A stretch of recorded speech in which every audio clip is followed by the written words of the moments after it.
list. What's up guys, it's Chris from Culture Shock here and I'm back with another quick list. First one in our pop culture section.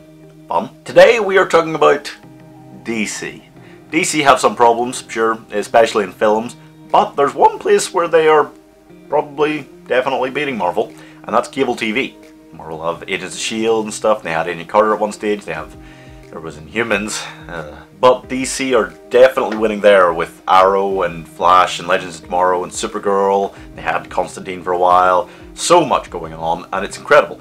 The question is, why haven't they followed Marvel's suit more in going to places like Netflix or maybe Amazon Prime or whatever?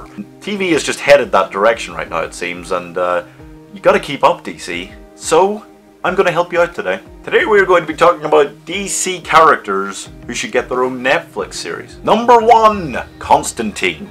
Of course, Constantine had a great show. I was enjoying that show, and then it got cancelled and I was pretty shocked. I thought it was going well. Unfortunately, Matt Ryan's version of the character has managed to come into, like, he was on Arrow and now he's on Legends of Tomorrow on a more permanent basis.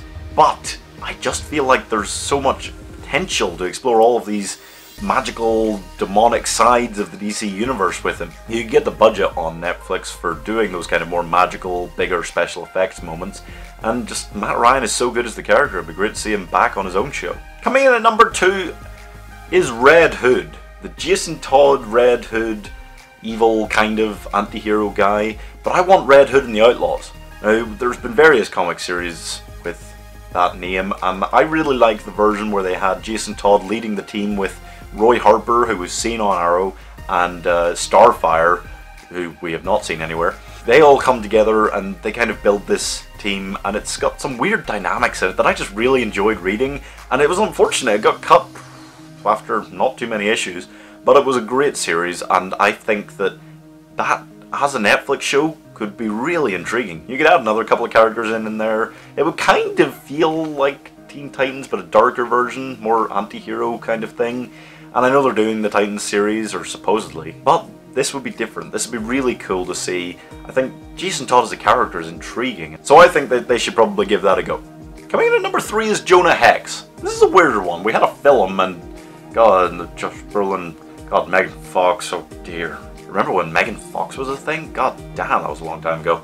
Anyway, I just feel like there's so much with Jonah Hex, all that Western stuff, but this kind of darker DC Western thing. I think that's way different to any other superhero show out there, and it's really, really cool. The thing is, there's so many of these DC characters on this list even that are being used elsewhere, or have been used elsewhere.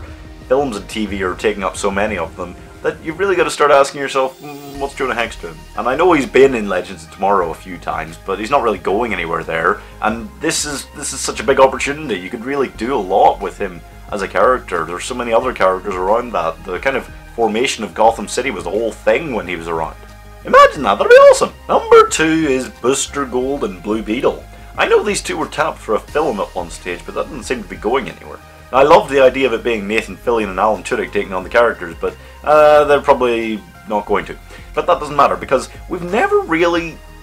I feel like Thor Ragnarok was as close as we've come to a kind of buddy cop, comedy-ish kind of superhero thing, and I think that's an excellent idea. That's just a modern day gold mine there. It'd kind of be like Brooklyn Nine-Nine meets superheroes.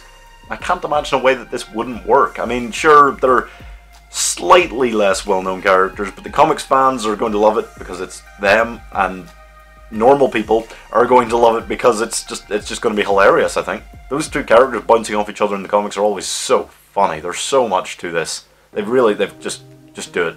Just do it. Go. No, do it. Go. Number 1 is Batman. Remember Adam West as Batman in the 1960s? They would do like seasons where you'd have like a few episode arcs at a time, so you'd have like they're fighting this villain and it's one kind of story for like 3 or 4 episodes. They do that quite often in Batman series in the comics, and I think it's genius. I think that's such a cool way to tell a series.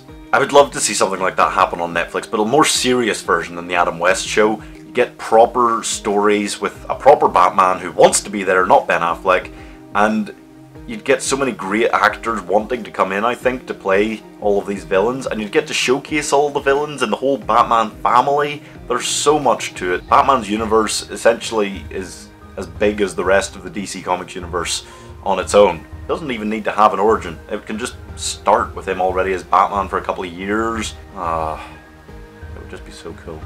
But of course it won't happen, and that's just more sad musing from me. I'm gonna go cry and think about that a bit more. And that is all, guys. I hope you have enjoyed this quick list. Please like, comment, and subscribe on this video. I have been Chris from Culture Shock. See you next time.